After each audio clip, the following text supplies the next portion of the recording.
because you can't use dialogue in the conventional sense, that I can't have or I'm not going to use a narrator and explain things to you, every little thing he does, every environment that he's in, you're reading so much into.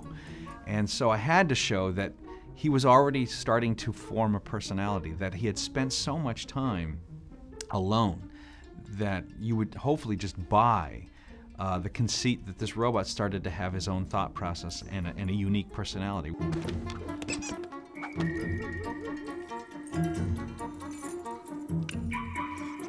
The minute you came in and you saw that the junk he was collecting, there was things he was saving and questioning, I think it immediately placed the audience into a place they could relate to and see him. Even though he was the oldest machine in the world, he was almost a child in his curiosity.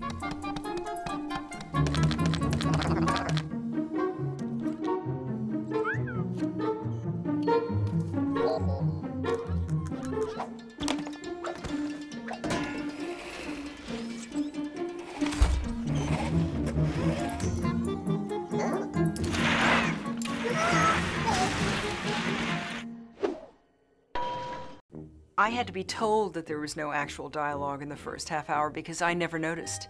I just felt they were so eloquent with their noises.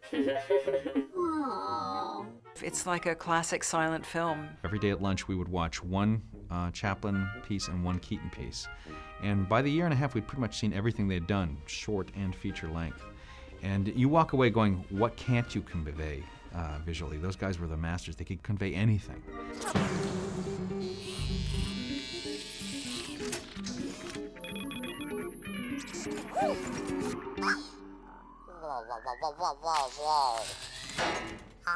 I always felt he was a kid, even for as old as he was, and so there's a learning process that kids go through of just trying to figure something out, and you tend to figure out where the boundaries are, and so that tends to lead to mischievousness.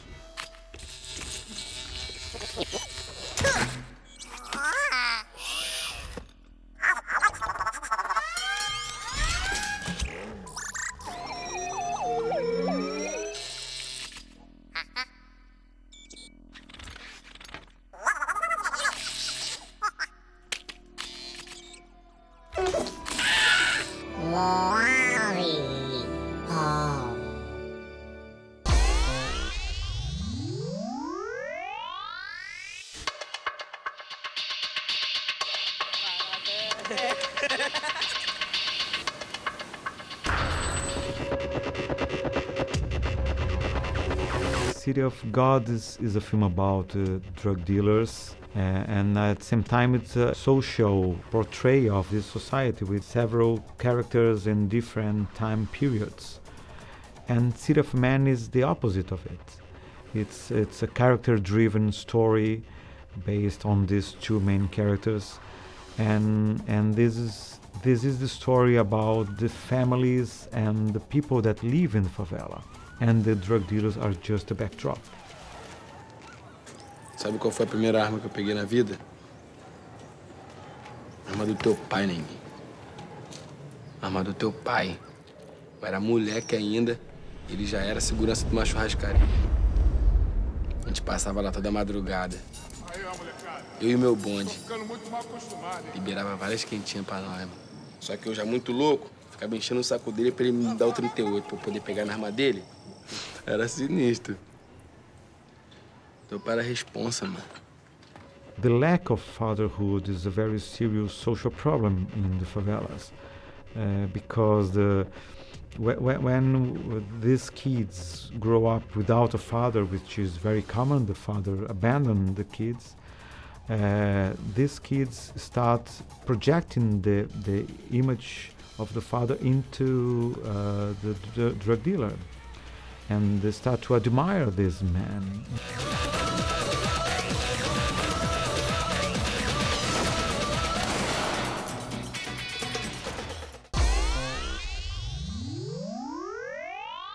Everybody knew. Everybody that was inside of that prison, they had the pictures. Everyone tried to tell me, he's too old for you, he's a bad guy. He handed the leash to Lindy. I was blinded by being in love with a man. How could all this go on without anybody noticing it? The fear of the truth silenced people. Somebody caught our administration with the pants down. That's it. You can kill people off camera. You can shoot people. You could, blow their heads off. As long as it's not on camera, you're okay. But if it's on camera, you're done. Torture didn't happen in those photographs. That was humiliation. That was softening up. Torture happened during interrogations. Guys going through interrogation, and they're dead, and they were killed, and they died.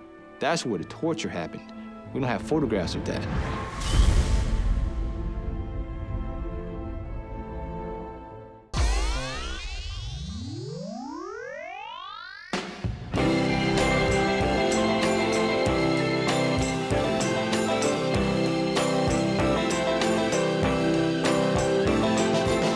Kidding me, Rick? I can't watch this. Once upon a time, you dressed so fine. I'm Not There is a film that explores the life and the music of Bob Dylan, but it goes about it by really honoring the fact that this, mysterious, fascinating, and extremely well-known artist was never just doing one thing at a time. All they want from me is finger-pointing songs. I only got 10 fingers. It's not about me anymore, it's all about him. That's nature's will, and I'm against nature. Could have swore you was an older man. Well, they used to be. Much older. I've created this concept of this multiple character approach to a life story where literally he'd be splintered into all these different people with different names and different stories, and even the stories are told with different styles in the movie. Are you saying you're not sincere? I'm more sincere than you are. See, you just want me to say what you want me to say. At the time, he was, living a life on the edge. He'd gotten very, very skinny. That crazy mop of hair had grown even bigger. And he exhibited this unique androgyny and this strangeness. I knew I wanted to cast a woman to bring this out in Dylan, but Kate takes it to another level. She really gets inside this character and makes the stunt factor kind of disappear. I know more about you, right, than you will ever know about me. Slaughter me for all I care. I refuse to be hurt. We all look back on our lives and find that we've been made up of different components, and we've taken turns over time that change us. And change is all right. It's not bad.